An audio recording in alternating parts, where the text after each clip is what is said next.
Are we pausing? Oh. Yeah, just be careful of the table. Oh, yeah. Oh, sorry. Yeah, it's okay. Ooh.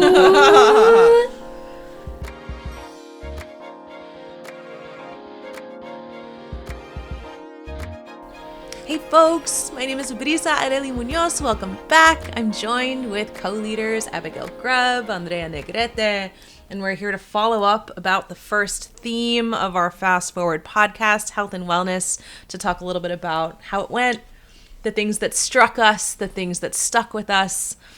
I want to take a moment to just thank Modesto Flaco Jimenez for the vulnerability of sharing his story with us. I was really moved by our conversations and the potential of Mercedes living beyond New York City.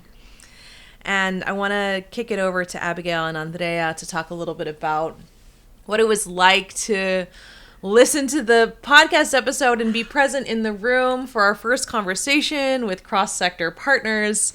Maybe we'll start with you, Abigial. I'm curious what struck you or stuck with you about that moment.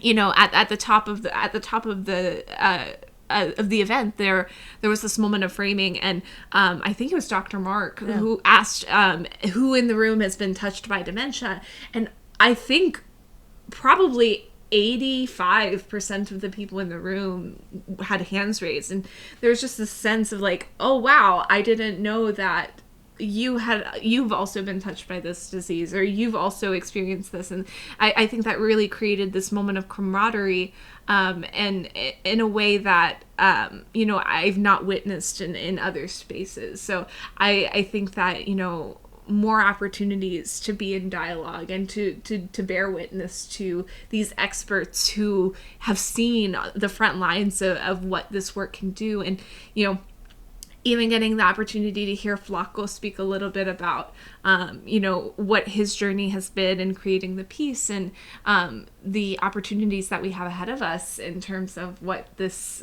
work can do, both locally here in New York, here in Brooklyn, and nationally and internationally. There's just so much opportunity there. So Agreed. It's really powerful. Yeah, there was a moment when Dr. Mark was talking about the kind of power that artists hold to change the narratives around different diseases and illnesses. He mentioned, we've seen that happen with HIV and AIDS, and it led to so much more interest in research and funding and solutioning and changing the reality of what it is to get that diagnosis.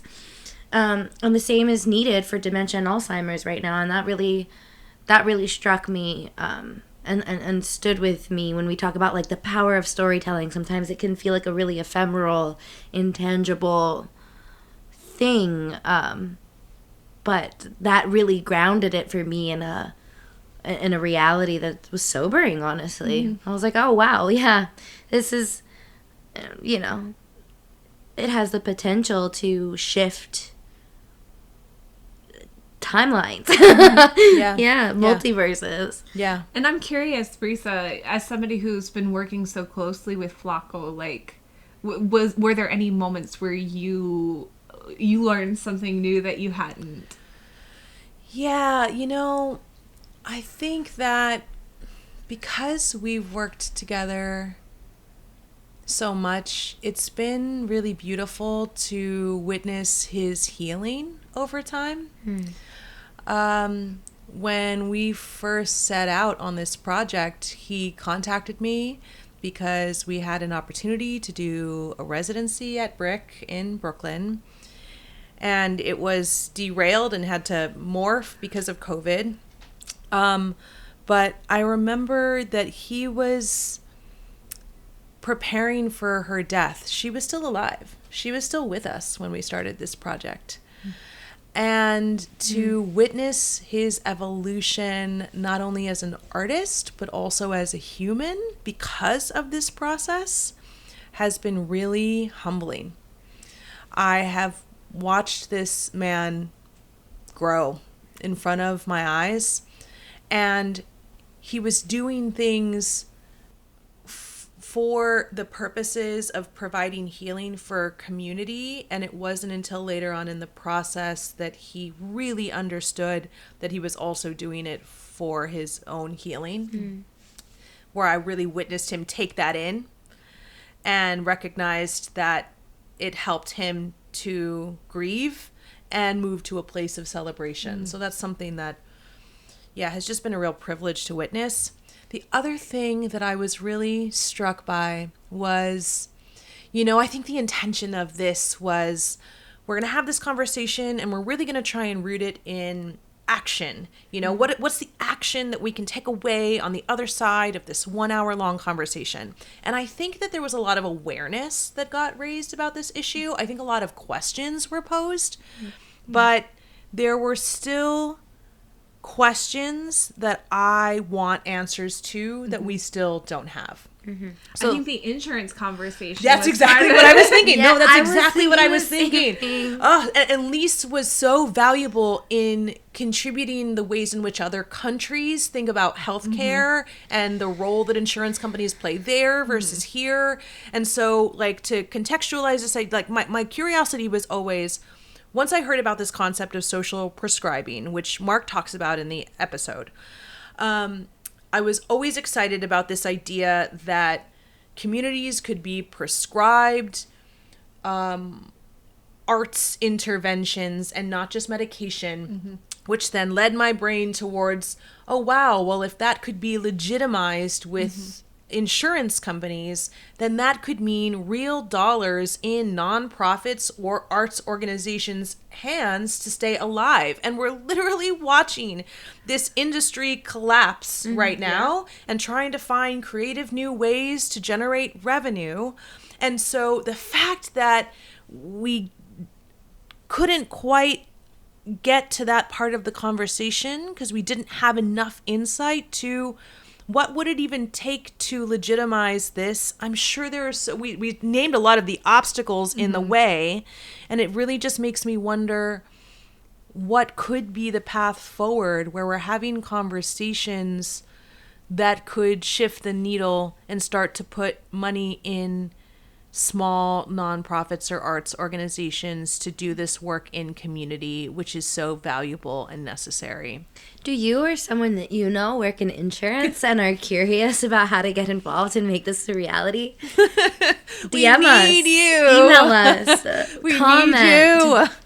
Yeah, Just saying. That was one of the biggest takeaways and the thing that I'm still craving to find more answers to. So I'm excited about this podcast as a platform to be reaching more folks across sector, reaching folks who work within this field.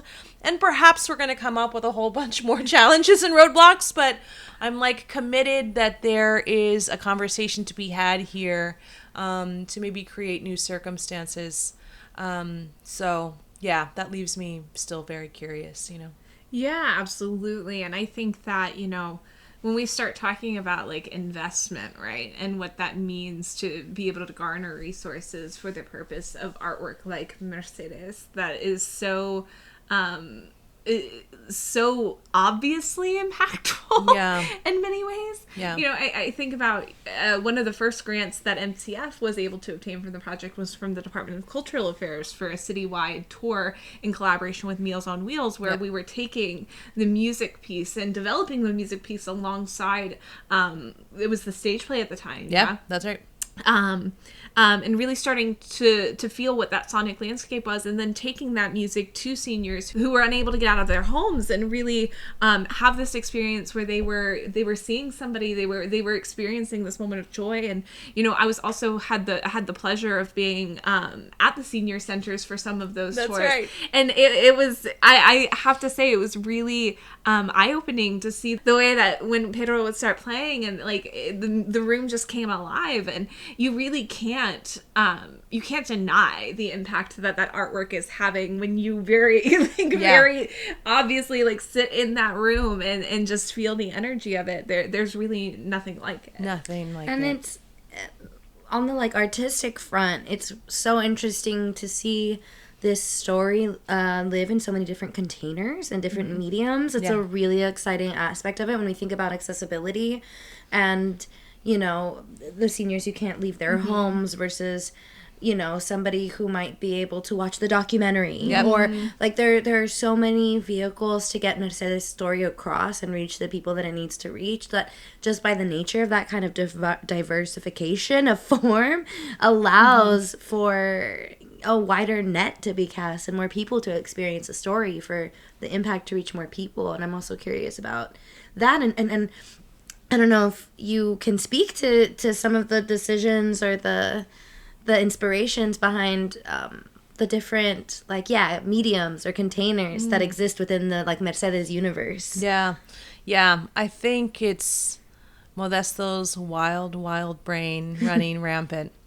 Yeah. Because you hear about that desire from other artists. Yeah. But it always seems like a mountain that's way too big to climb, or it seems perhaps like how. And Flaco, I mean, Flaco's magical. But Correct. able to do it. I think that what I've really been inspired about by Modesto is that there's not really any part of him that stops himself from like the inspiration that he has. And it's been really cool to watch the project morph and engage in different mediums, because that's also something that's part of the DNA of Oya Group. You know, as an organization, they are a multimedia organization that often takes on these octopus type projects. You know, if you haven't heard of Taxilandia, which got a write-up in the Times, you should check that out. This is like Flaco's like solo piece where he's like a cab driver driving audiences around and taking them through gentrified Brooklyn and talking about the stories of the neighborhood through the lens of him as a cab driver for the many years he was one, you know. So it's really exciting to see all the different formats and forms it's taken, and I think it will keep evolving and be bespoke to the communities that we're hoping to go to and serve, which makes me think a little bit about dreaming for the future. You know, I know Flaco and I talked a little bit about, you know, how far this work can reach, but I'm curious, you know, for us to, you know, have a little conversation about dreams that we have for it, for the conversation, for our collaboration with the sector in the future. What comes to mind when we think about, you know, future aspirations based off of all we've learned?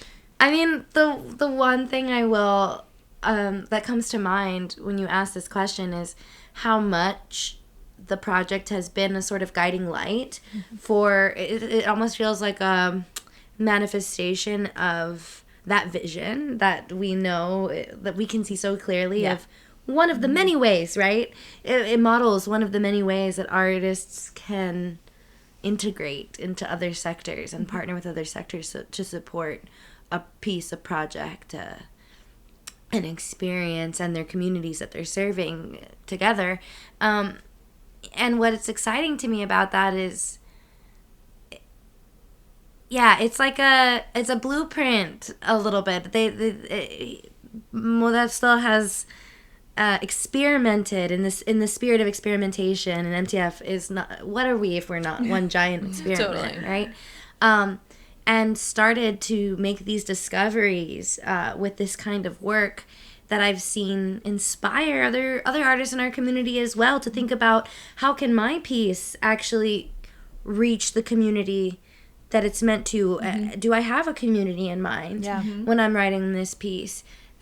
Will they be able to access it in one way, or will they need two or three? Or, you know, just starting to open up the possibility of, okay, well, now I've written this thing. I've gotten this creative juice out on paper. It's kind of the shape of something. And this model, I think, is a nod to, you know, one of the many directions of how deep and expansive a project can be beyond like an off-Broadway premiere or something. Yeah. Which, not to knock that, I mean, I love it. Please cast me. But, you know, it's a blueprint in a lot of ways. It's a blueprint, and it's also a model to look to, right? Like, beyond just, like, yes, there's the multifaceted nature of it. There's the multi-hyphenate nature of it, where we have this piece that's living in many different forms because of access, right? And even when you start to think about bridging the gap because listen, as Dr. Mark very well demonstrated, dementia has touched more than just Brooklyn, more than just New York City. And so, like, how do we then get this narrative out to a wider audience, to audiences across the country? And I know that's something that, we have a real curiosity about, is like, how do we take the case study of what Mercedes is and bring that to different communities? And I think the answer, or an answer that might be viable, could be licensing, right? Like, how do we take how this model of the Meals on Wheels, or these like city tours, and then do we develop some sort of curriculum or some sort of script or some sort of process that could be licensed to different theatrical groups or different community groups? They don't have to be theatrical groups. Musicians, it could be bands, and bring that to different communities at that intersection of health and wellness and the arts. Yeah. And I really want to uplift Oya Group as an organization, being thought partners and collaborators on how the work gets up and out. As the creator of the piece, Modesto has such a community mind about him and has always been of the mindset that, like, we can do so much more if we're doing it together. There have been times when Oya Group has stepped up for MTF in ways that have kept us alive, quite honestly.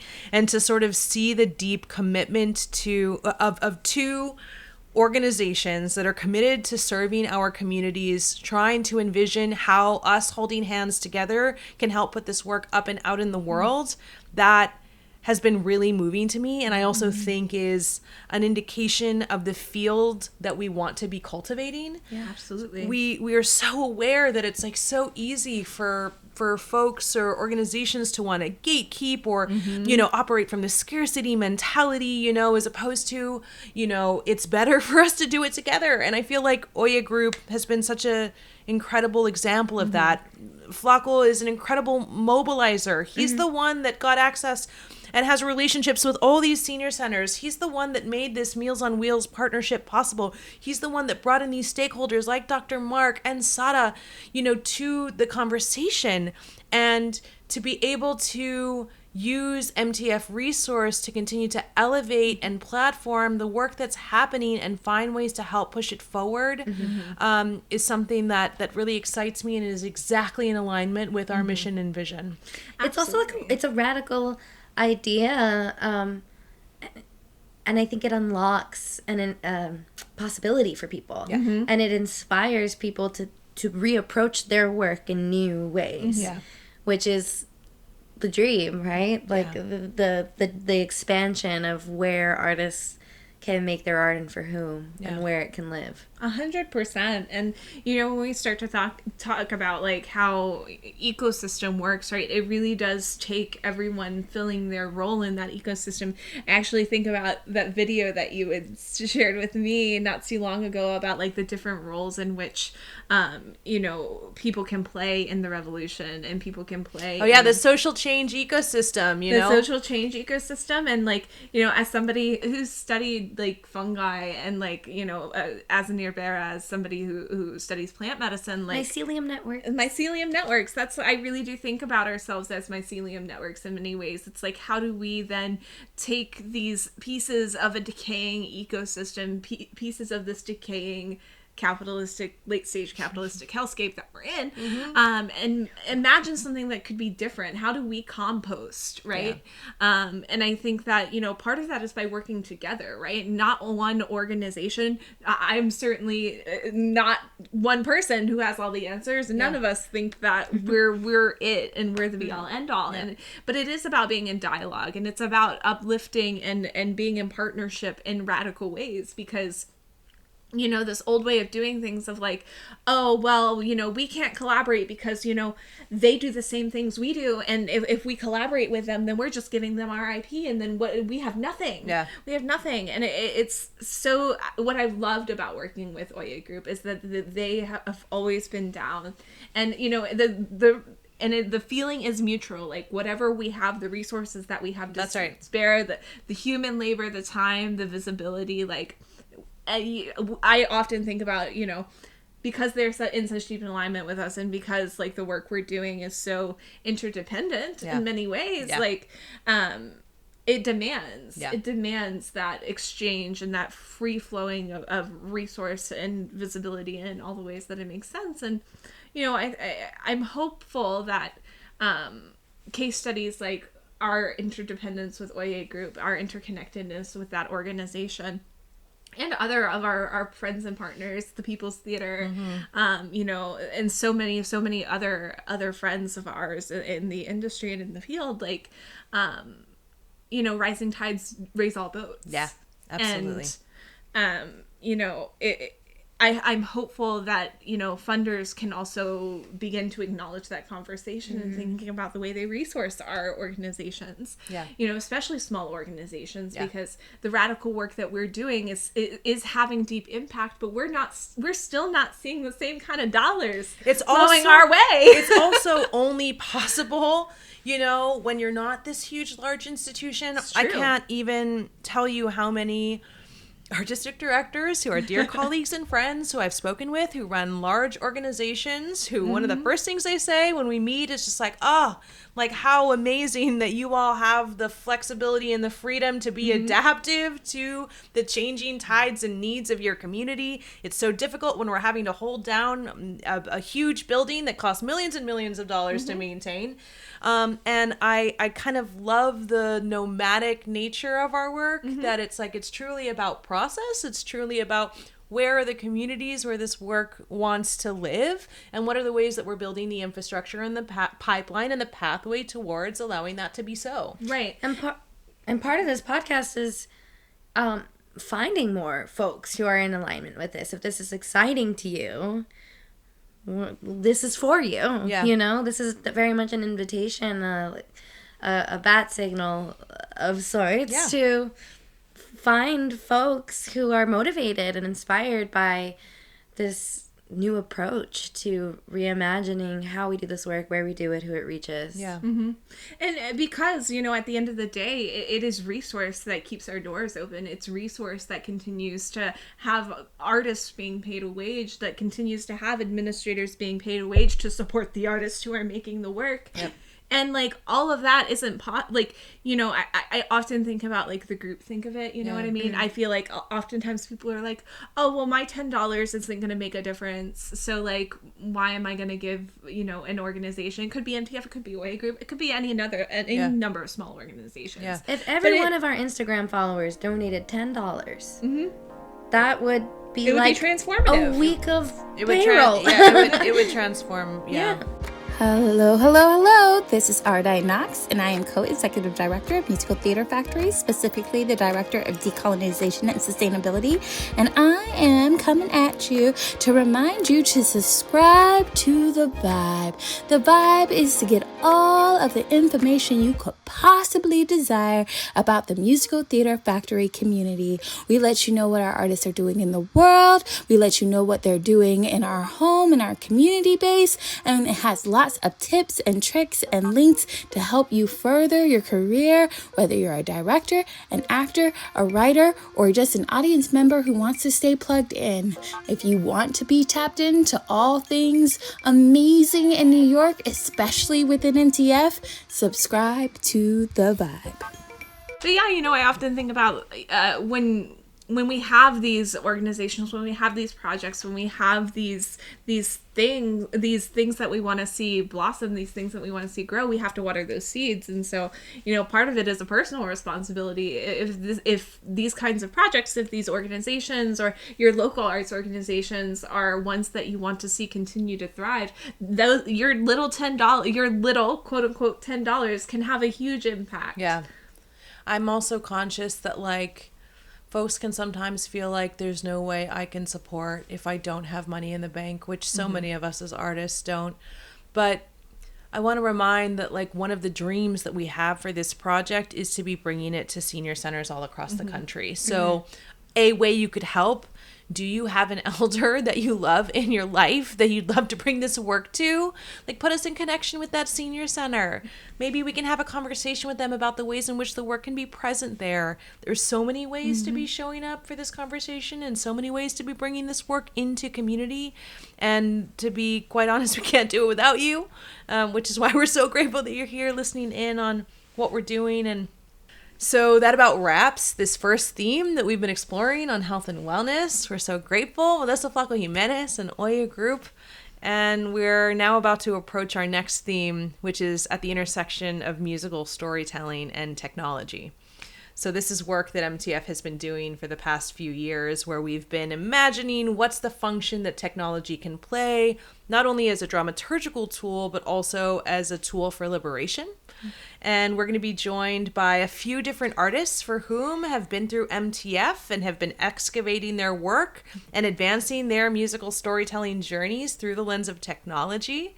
And I am excited to be in conversation with one of our team members, Brandon Powers, for whom his expertise is in this work. And I'm really excited to expose you to him, his work, his thoughts and dreams for the future of the field.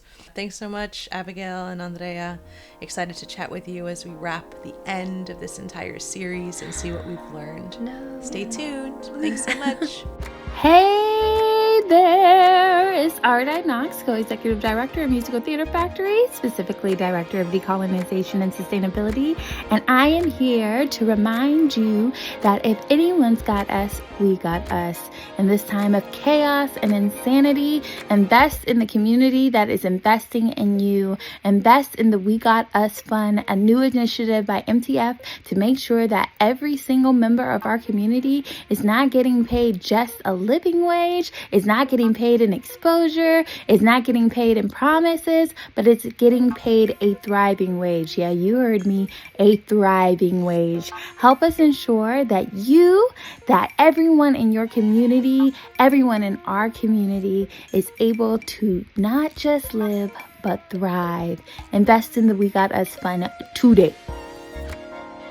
Hey everyone, I'm Fallon, and thank you so much for tuning in to this episode of Fast Forward. I am on the MTF staff as the coordinator of connectivity and systems. And if you want to stay tuned in, please like, subscribe, click the bell so you don't miss future episodes, upcoming releases, and live tapings. Thank you so much for tuning in, and we'll see you next time.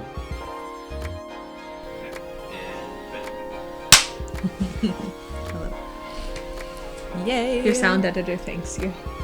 Yes.